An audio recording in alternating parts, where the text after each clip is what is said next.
Okay, hi guys. Gonna do a quick video here.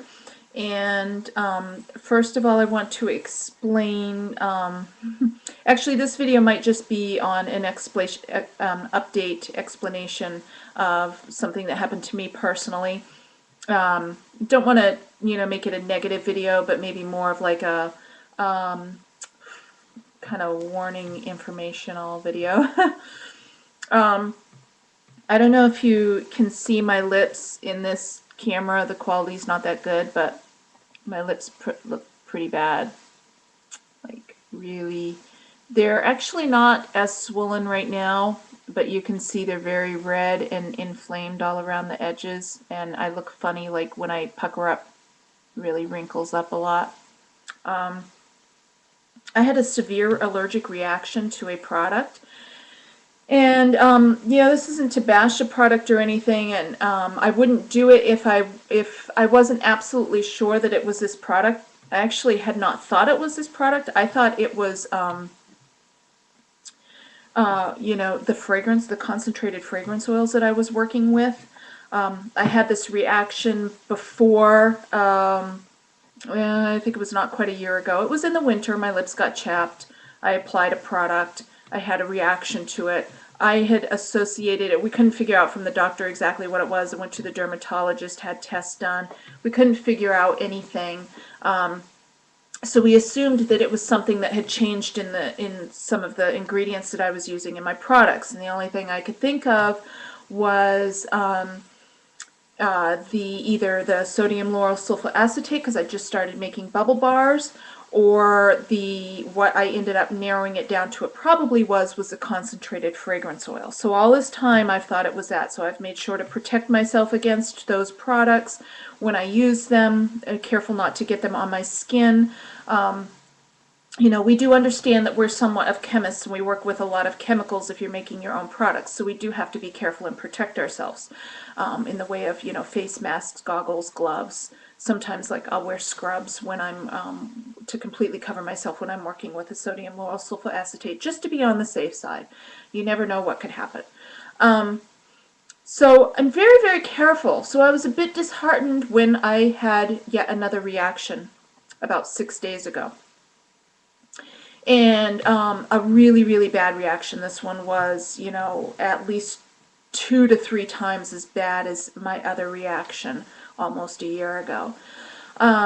And I had associated it with, I just gotten in some new fragrance oils, and I always go through them and I sniff test them and I separate out, okay, this one's gonna, be added to the line. These are not gonna be added to the line. So I always get a big order of them when I do them, so that I can do a process of elimination or whatever. But that's just my thing. So anyway, so I had associated it with, maybe because I had been sniffing a lot of those, that it irritated. So anyway, on the first night, I applied this product here, and this is the exact same product that I used on my last reaction almost a year ago. And I woke up in the morning, and my lips were fairly swollen, and they had these little dots around the edge of them, which were kind of leaking a little bit of fluid from them. And peeling skin, to start of like peeling skin, and my lips felt kind of tough around the edges. It's just so horrible. So I said, well, that must have been from the fragrance oils. Maybe I sniffed too much of the fragrance oils or something, and I automatically blamed that because it's a chemical. This is 100% natural. So how could this do it? It had to have been the synthetic fragrance oils, right? I'm sorry, I'm not trying to get cynical. It's hard not to. My lips hurt so badly right now. So the second night I said, well, I'll have to get through this, and my lips are really dry along with the swelling and everything. So the second night I applied more of this. Woke up in the morning, my lips were like Bozo the Clown, or like the Joker on Batman with the great big red. It's horrible. It's just horrible. And I have a little bit of powder on right now, just to cover the intense redness that extends around my lips. I don't dare to put too much on my face because, you know, I don't know how far this is going to go or how far it's going to spread. My lips all around here feel somewhat almost like I've had been to the dentist, kind of like when you're coming off of Novocaine, all up here and a little bit up into my sinus here. So I woke up the second morning, supremely swelled lips, super leakage to the point that it was leaking onto my pillow at night, horribly sore, skin hyper peeling off of, you know, just throughout the day, layers of skin peeling off and new dry skin developing and then peeling off, and just like, anyway, it was absolutely horrible. I don't want to make this video too long. My whole point of it, and if you do a search on this, just look up allergic reaction to Burt's Bees lip balms. See what you get. I mean, the proof's there. These people, we've all had the exact same symptoms, the exact same reaction. I'm on 10 days of intense prednisone right now, a very high dose of prednisone, which does not make me feel very good. If it gets too bad, I have to take a little bit of Benadryl on top of that. The only relief I can get is to take some of my calendula infused olive oil to put on my lips. It's the only thing I dare to put on my lips right now. And at night I have to sleep literally with a wet, cold washcloth, lay on my back with the wet, cold washcloth laid across my mouth all night long. It's the only relief I can get. Something to be careful of if you are a consumer. There's another girl too that did a video. If you do a search here on YouTube, there's a girl that did a video on allergic reaction to, and I think she might have named Burt's Bees lip balm in the title, but I'm not sure. But if it didn't, it would be allergic reaction to lip balm. I liked the video, so you would find it on my channel under my liked videos if you want to watch it. The poor girl, and hers was from a while ago, but exact same symptoms, exact same reaction. All of us. And, you know, even people that have not had a reaction, I've seen videos and I've seen comments about people saying they just don't like the Burt's Bees peppermint lip balms because of the feeling it gives their lips. It's too tingly, somewhat burning. My daughter can't use it. She's never had a reaction, but she says she doesn't like the feeling. She has to go wash it off. And I'll tell you what, they better be some glad that this happened to me and not my one of my daughters. I'm not really that mad. I'll deal with it. But I'll tell you, if it had been one of my daughters, that'd be hell to pay. The only thing I can think of in this, the girl that I talked to from the company did say that they don't always disclose all of their ingredients due to, you know, they don't want their formula being copied, which I guess I understand that, but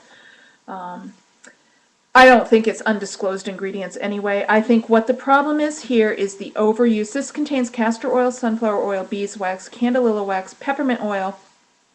Peppermint oil is way up there. Lanolin, cocoa butter, vitamin E, carnauba wax, rosemary leaf oil, and then may contain iron oxide, mica, carmine, titanium dioxide. My first reaction was I thought it was maybe the carmine, because I work with titanium dioxide, oxides, and mica. You know, and I've never reacted to any of those. You know, I researched carmine a bit, but I truly don't believe it's that. What I believe on my research is it is an overuse of the peppermint oil and the rosemary leaf oil in conjunction with each other. This is just my opinion. I'm pretty familiar with essential oils and natural ingredients like that. I've done a lot of research on it. These are things that I include in my own products. I've never had any problems with them in my own products. I do understand that there are, you know, you have to do the research. You have to understand what properties that these essential oils, which are highly, highly, highly concentrated forms of the plant, their benefits, and the, you know, something can be super beneficial, but used in the wrong proportions can be highly toxic.